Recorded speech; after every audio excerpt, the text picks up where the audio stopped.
Okay.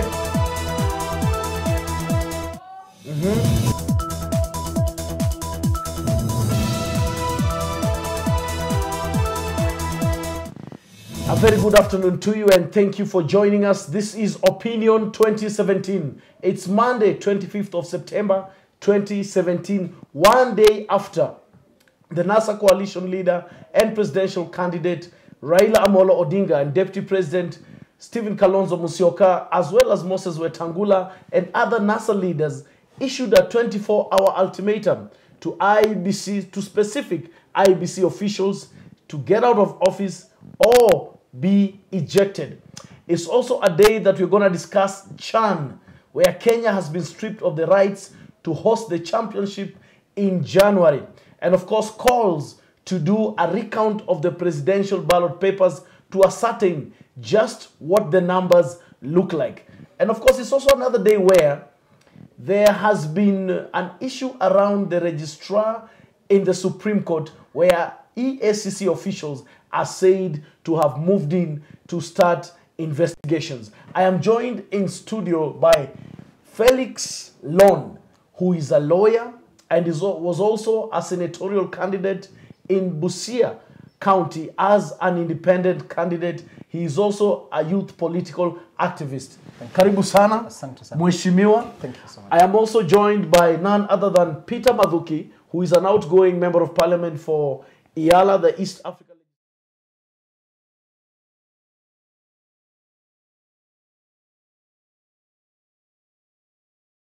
Machakos County. He's also the acting SG of Wiper Party. He was deputizing Hassan Omar. Yeah. Mheshimiwa Mathuki. Asante Karibu. sana. Thank you. Yaliondwele? Sipite.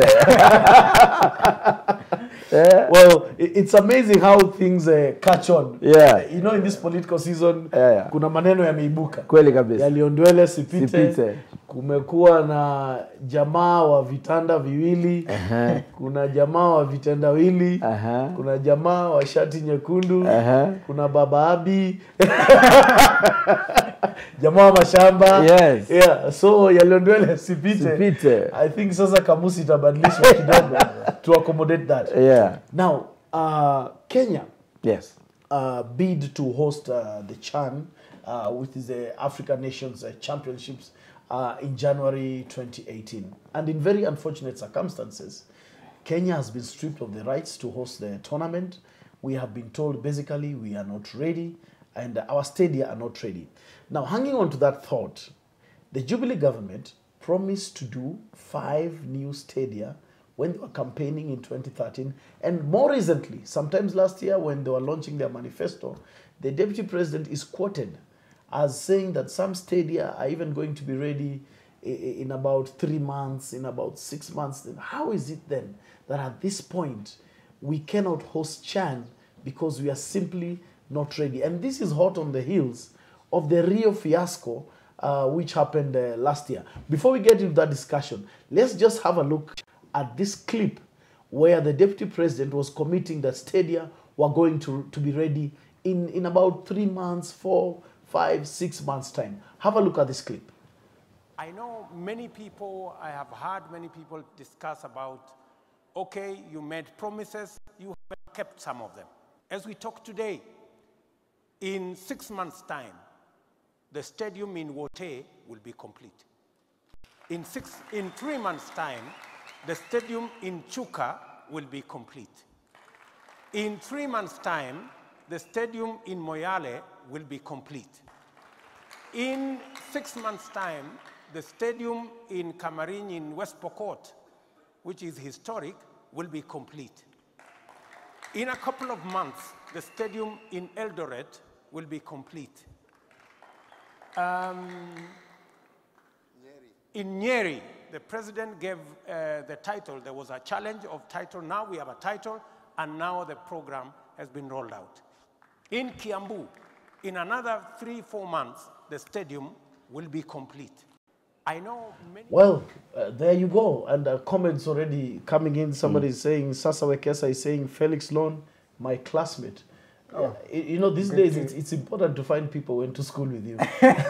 Yeah, it's very important. It's very, very important. Yeah. Mheshimiwa Mathuki. Yes.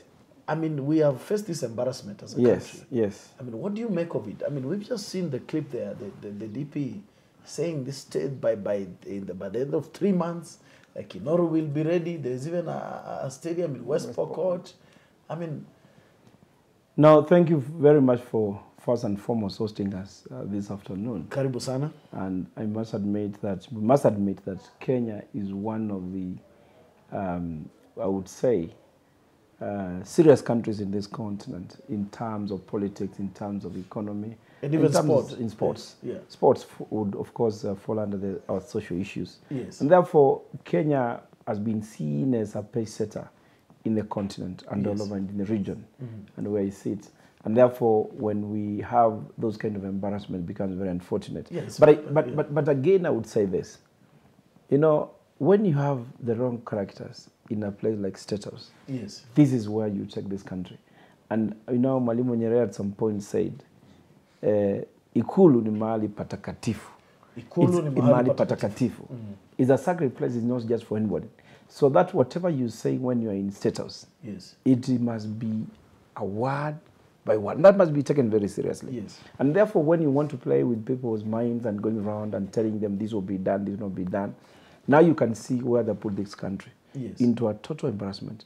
I can tell you Kenya is one of the countries in the African continent, and we've been to so many things. Whenever they say something, those words can be taken to a bank in the continent and outside. Yes. But now, because of the leadership that we have, it's almost like you can never be taken serious. And that's where now the Jubilee's government has put us into. In fact, if it was a serious country with these advanced democracies, somebody should have resigned by now. Yeah. The minister should have resigned. There is a lot of silence. The minister should have resigned of sports and said, I have embarrassed my country. And for the love of the country, I will step down, I will resign for this to be done. Yes. But guys are simply seated, nothing has happened. They were busy telling people the stadiums are ready, all this is ready. They drew a lot of drawings, architectural drawings, and they sent them to some futuristic stuff, things and that kind of thing, a PR sort of thing. They sent to the world and said, Kenya will be ready at this particular time. See what has happened. So in fact, to me, somebody should stand and take responsibility. You're right. And that should even start with the president himself. The deputy president himself, he went around counting the number of stadiums that will be ready by now. They're not ready. First and foremost, where are those resources? Where are they not ready? Where have they channeled? Have they channeled those resources? Yeah, because money has been consumed in between. In between.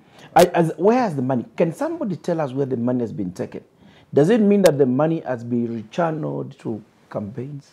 Is it what people are getting in the visits to State House have increased? I'm telling you, because the visits are increasing. Yeah. And therefore we are saying it's very embarrassing for country Kenya. And I tell you, for those who love this country, and I can tell you, those of us who are serious about this country should talk about this, should almost come and say we cannot accept this kind of embarrassment. I cannot wait for the NASA government to take over and we patch up some of these things that we are saying. Felix, you're a young man. Yeah.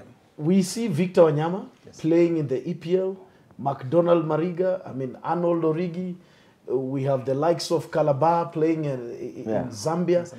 This is a sporting nation. What does it portend for the youth? Can you imagine the exposure of all our local players on the global scene that is now gone under the drain? You know, this is not just a big embarrassment to the country, but I would like to put it in a certain context. Rwanda hosted CHAN just about last year.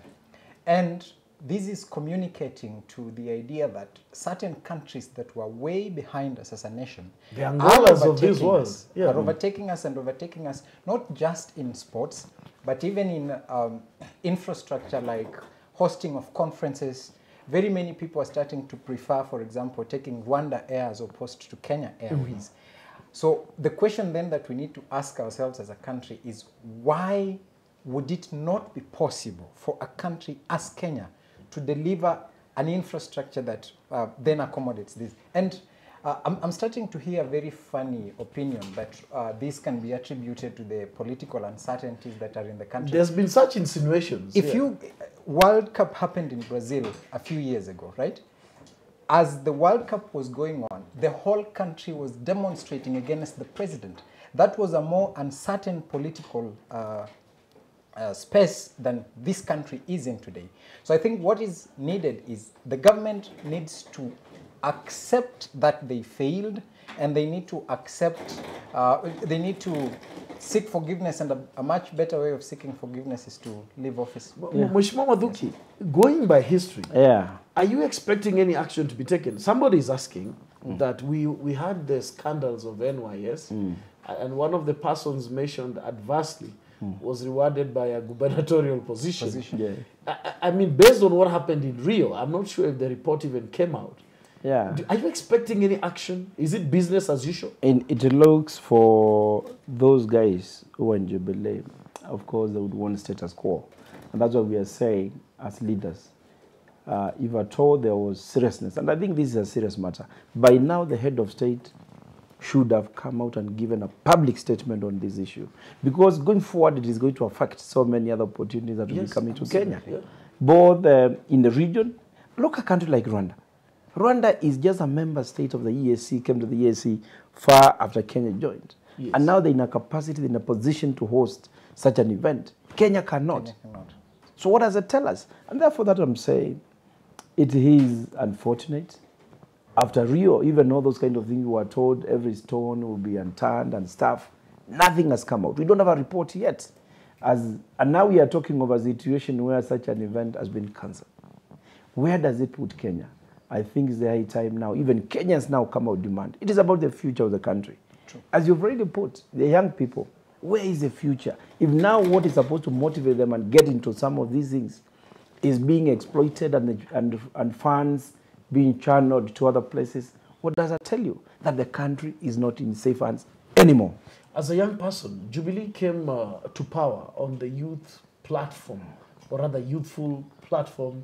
I mean, different dressing, different language. I mean, we saw some dress down by the president and the deputy. Do you feel betrayed? There is a huge betrayal. Baggy, if today, as we speak, that 1 out of every 6 Kenyan youth is unemployed, and if you just cross the first border into Uganda, that number changes to 1 out of 22 young people. So for every 3 Kenyan youth that are unemployed, you only get 1 Ugandan youth who is unemployed. There has been a lot of lip service to youthful empowerment, to youth empowerment and all that. And I think what needs to be communicated out there is youth is not about pomp and style. It's about substance. We are people who have obligations to meet. Young people need to pay rents for their small houses. Right. So we really do not care about the graphics that you put out there, how cool you appear for that matter. Well, they say they've given the youth an SGR. You can now go to Mombasa in 4 hours. And you don't have the 700 shillings to even buy your meal in the first place, you know. So what kind of empowerment is that? I'm looking forward to the NASA government that will give substantive support and empowerment to young people. We need a recalibration of our training, because I graduated from school a few years ago. Right. And I know very many of my classmates who do not have a job. Yes. I may be lucky because of 1, 2, 3 things, but I can assure you that talking to any young person who is out there, he is either unemployed, but if he's lucky enough to have a job, he knows a classmate who is unemployed. So real empowerment would have been giving those people opportunity, not paying lip service to them. Right. Now, lastly on the same issue, this stadium, there's one particular stadium that caught my eye, West Pokot. I mean, is this lying openly to the public? I mean, is it there? Does it exist? Immediately after the deputy president stated that there was a stadium in West Pokot, there was controversy around it in the first place. I think there is actually no stadium in West Pokot. They came later to try and say, oh, the location had been confused and all that. But this is a government that has been lying all through, including yesterday. You had the deputy president go on air and try to excuse the fact that we've lost the rights to host CHAN. You know, whatever excuse you put on the table, there is one irrefutable fact. the country lost an opportunity. Right. Leadership is about taking responsibility to correct that, not giving stories about what happened. Mheshimiwa, as you close on this matter, before we go to the next issue, where does this place Kenya in the ESCC, in the EAC neighborhood? I mean, we used to be the big boy. Is Tanzania catching up? Is Rwanda catching up? You know, I must tell you this as a very proud member of the Assembly, East Africa, that Kenya played every big role to become the pace setter in the region in matters of politics, right, matters of business, matters of social issues. And you can see systematically Kenya is losing that. You can see now we've lost this. Rwanda had hosted this last year. You remember the issue of pipeline that was to pass through this. Yes, and it was diverted from now Uganda going all the way to Tanzania. That is to tell you we have the wrong leadership, even because we don't even have what we call our strategic positioning as a country in the region. Yes. What is our strategic interest? And how do we position some of these interests? Right. How do we take advantage of some of these positions in the region? You put a minister there in charge of EAC. They don't even know the difference between East African Community and SADC. And that was serious. That is what is happening. Where, tell me, the minister, what the much they have done is to kill the Ministry of EAC, and they have combined the ministry, they have made it a department of Ministry of Labor. That is ridiculous, to say the least. A department of the Ministry of Labor? A ministry of EAC. Other countries in the region have a full-fledged Ministry of East African Community. Because that was the agreement when we were doing the treaty, establishing East African Community. What is happening? Kenya has killed the of the East African Community and made it a department under the Ministry of Labor. Which is generally a very docile ministry. Which has nothing to do with issues.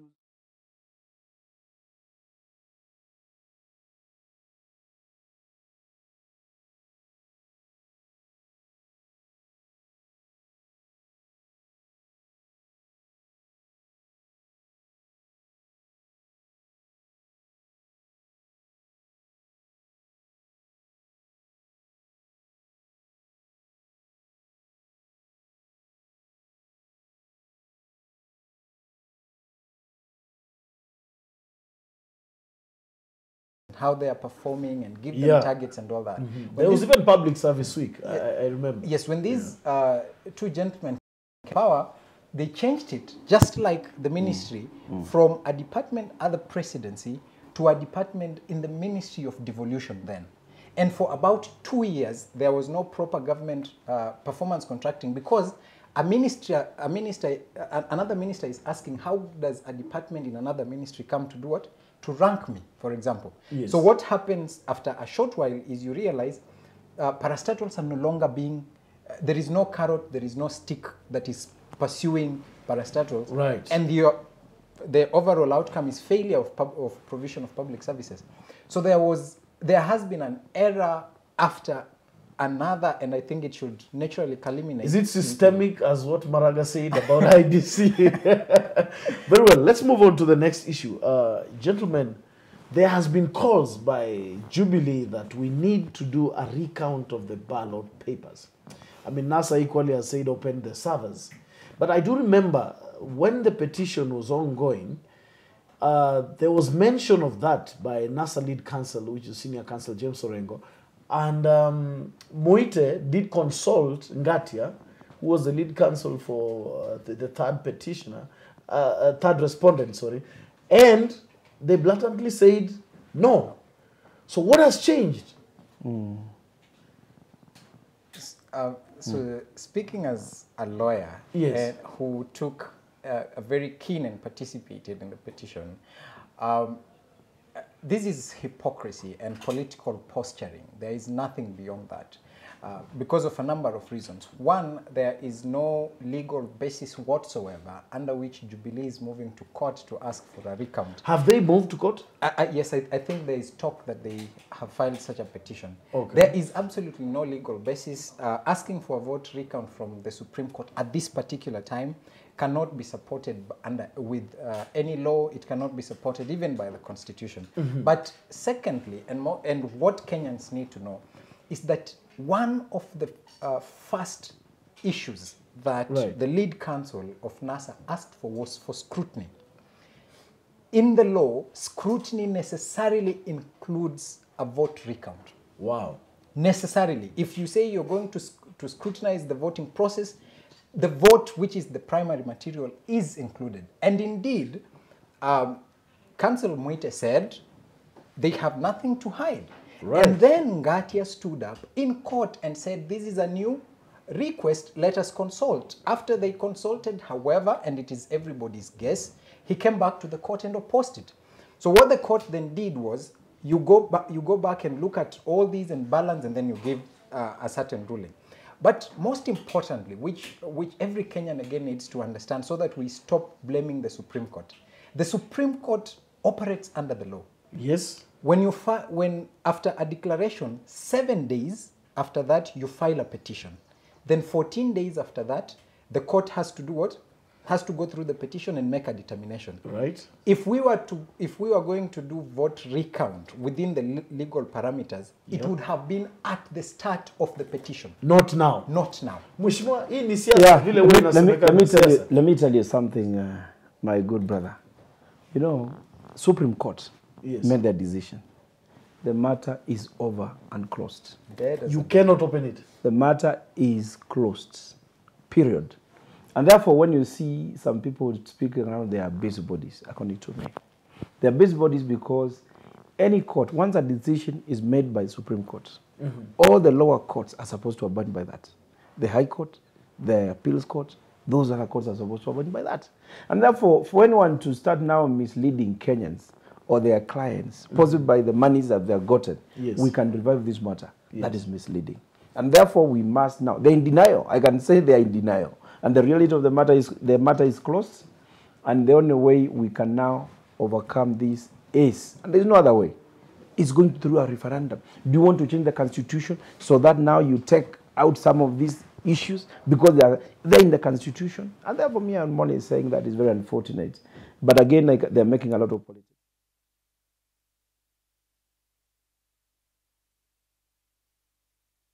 Yeah, what have they just discovered? Is it because they have now printed enough ballot papers and stuffed now in some of these boxes, and now they are confident now they are enough? Remember, even as we are having this discussion, it has been reported in the press of a few IEBC staff breaking the ballot boxes. Yeah. And what? Where was that? It was widely reported in the press. I think there are even IEBC officials who are before court. Yeah. Because they unsealed a ballot box without a court order. So if that happened, for how many other instances, for example, went unreported? So how do we even trust the process of recounting? But most importantly, why don't we start from a legal... We have a court order about how the scrutiny was supposed to proceed. Why don't we start by opening the servers and following the transactional path of how these results were transmitted? Why don't we start there? Because there is an existing court order to IEBC. And then after that, we can entertain these shenanigans of vote. And again, and number two, if the judgment was touching on things like, let's say, the law, let's say the Election Act, for example, what can you do? Parliament can handle this, because there's a parliament can handle this. But it can handle this, it can only apply prospectively, not retrospectively. It cannot apply, it cannot be changed by Parliament and apply in this situation that we are in. It has to be. It has to be at some future date, maybe the next elections. And therefore now, let's actually not mislead Kenyans or no, these are happening. I would want to possibly believe that these guys had maybe given a lot of money and they must justify how they're going to use the money because their client lost. And that's how you see them playing busybodies and saying, we are ready to do this, we are going to revive, we are going to recount. Count where? The matter, judgment was done by the Supreme Court, and it is over and closed. Let's get into something that has happened today. EACC have moved into the registrar of the Supreme Court for investigations. And Njoki's ruling.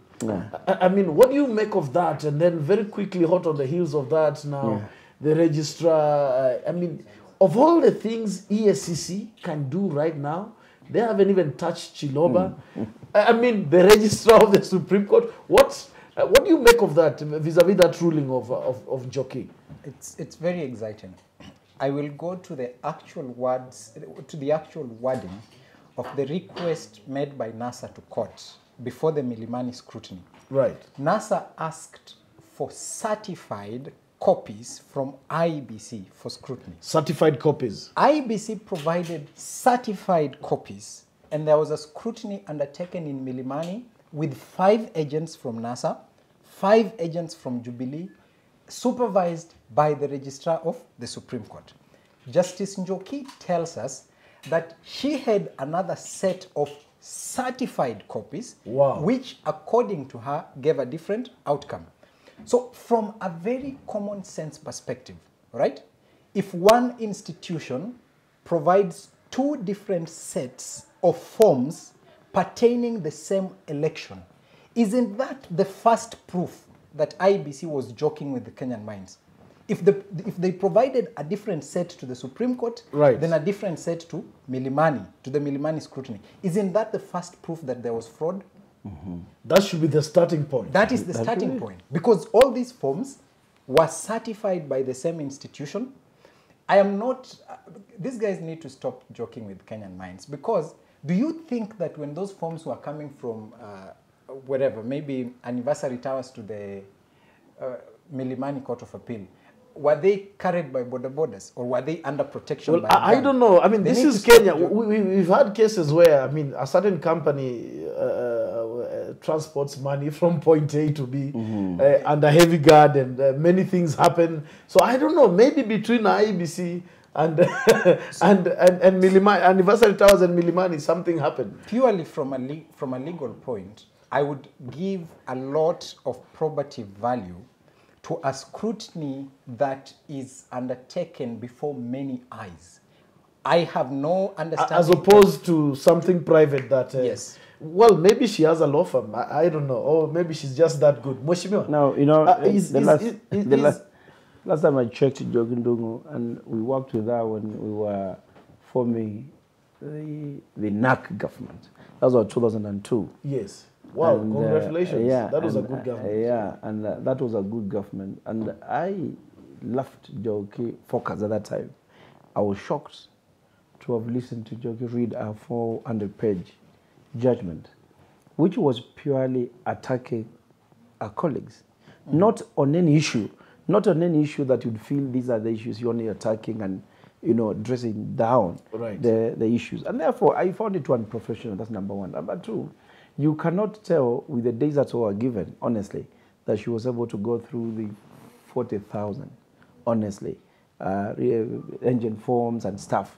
That is 37, that is 34A. I mean, within that particular type, if you work it out, it is now human impossible. So I think Joki, again, I can only say now the best place she can fit is not in the Supreme Court. Possibly is in politics.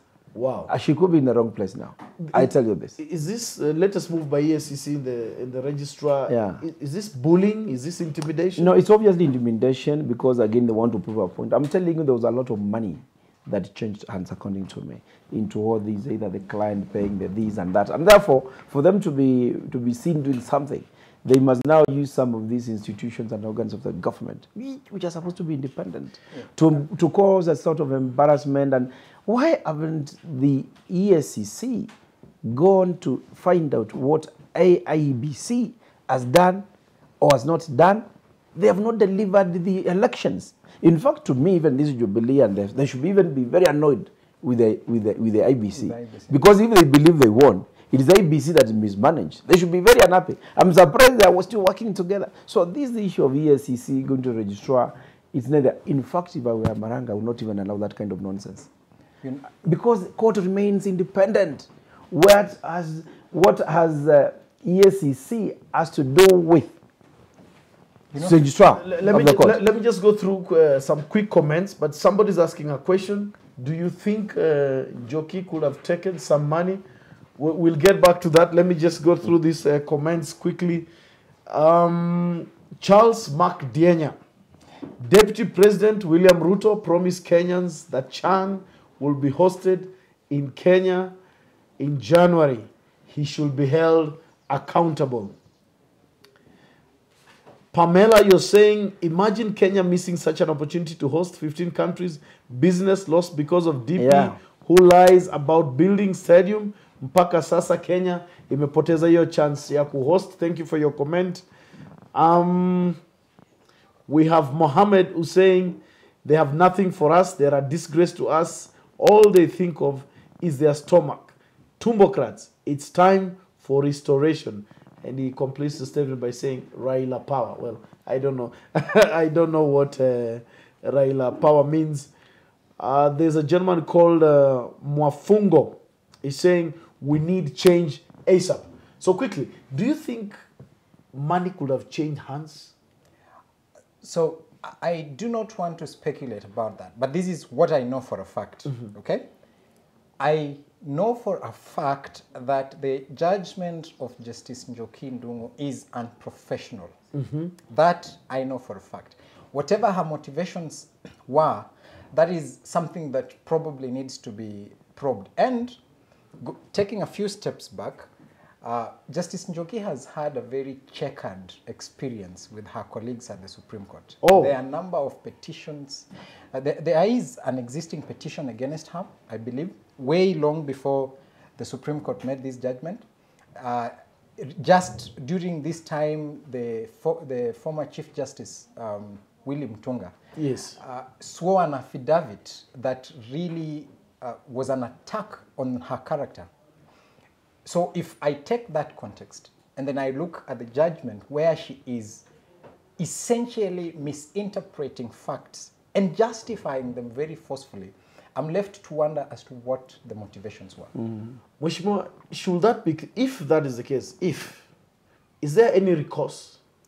You know, and that's what I'm saying, for Supreme Court, to me, according to me, that should not even be a matter and a discussion one, because the judgment is over. It's unfortunate that Njoki Ndung'u gave, she exposed herself, according to me, professionally, did so. And I was wondering what motivated her to do that, because I thought she has a future.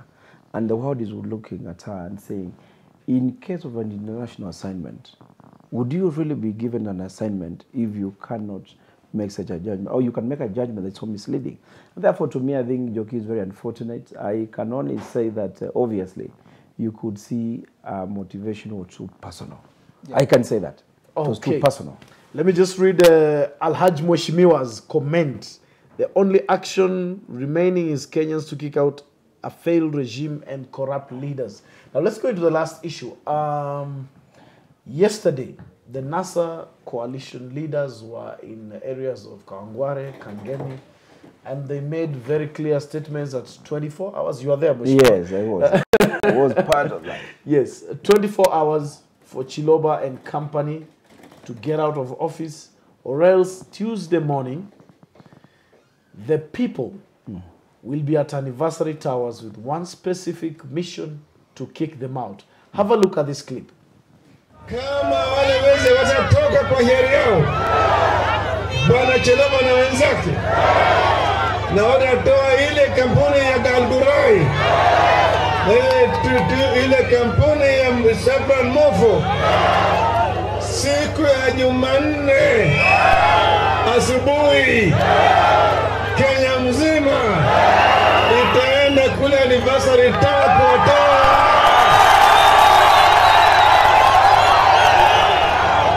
Mko tayari? Mko tayari? Hata walete jeshi, walete polisi, na tear gas, na bunduki. Tuko tayari, sio?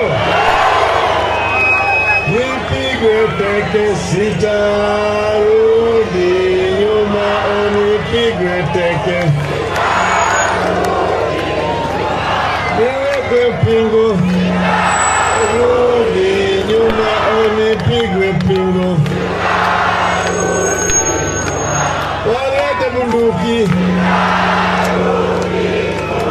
wapige risasi. Huru waseme, huru waseme, huru waseme, sisa tutarudi nyuma.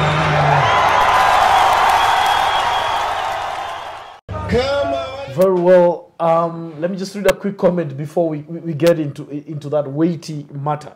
Small says, now only the Jubilee lawyers are coming up with ideas of what ought to be done.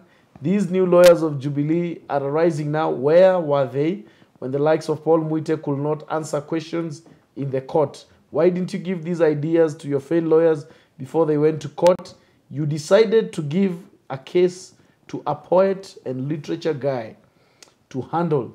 Now you're only ranting. Well, I don't know. I mean, there are many descriptions, as I told you in this political season. I don't know who the poet or literature guy is. Yeah. Well, now, Mheshimiwa, let's get into the gist. Yes, yes. Kesho. Yes. Maandamano. Yes. Tomorrow, the power of the people. And the Constitution is very clear that indeed the power is with the people.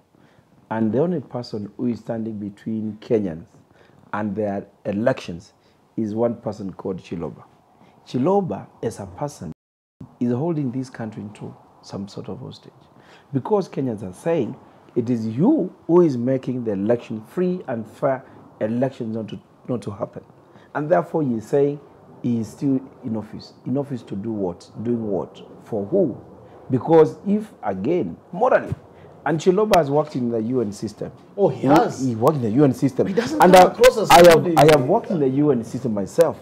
And I know some of the key values that we hold into this is, one, fairness and justice.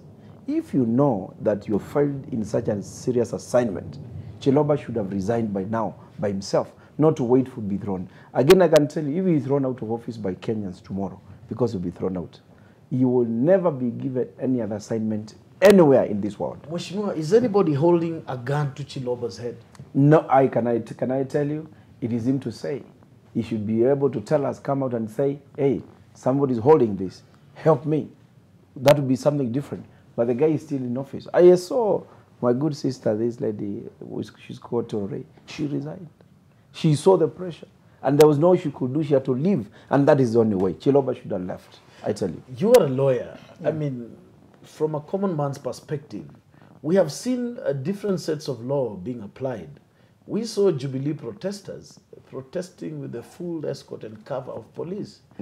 We've seen NASA protesters being dragged from their homes and shot. With the protection of bees. Yes.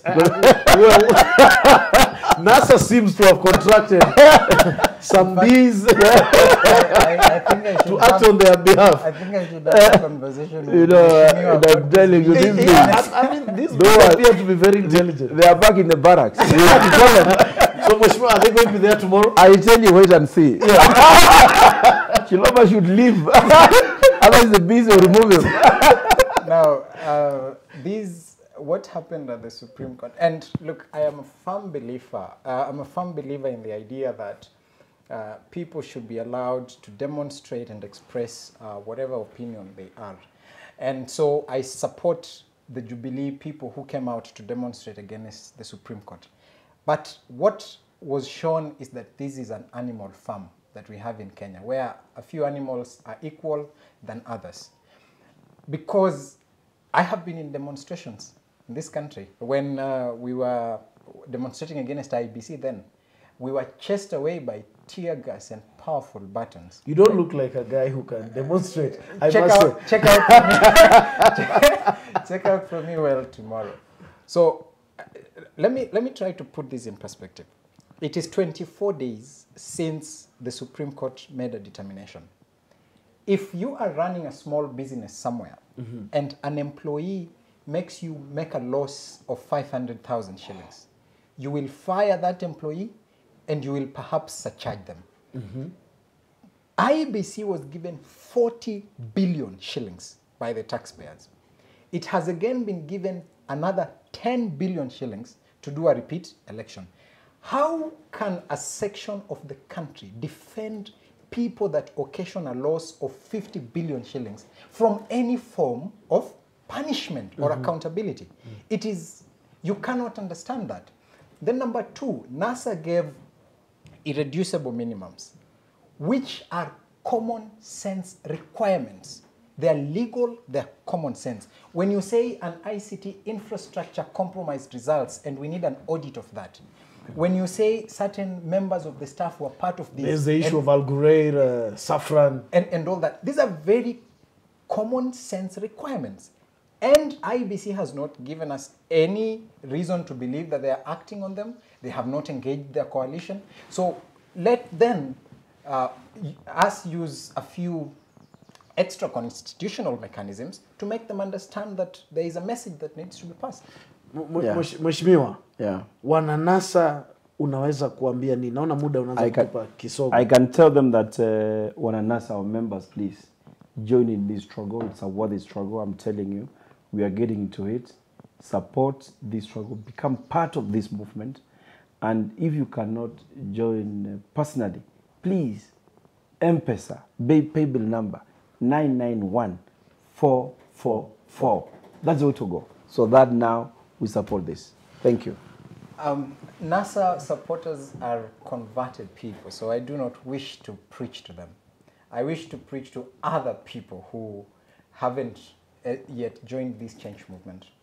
The choice we face, the choice of opposing Jubilee and supporting NASA is not just a political choice.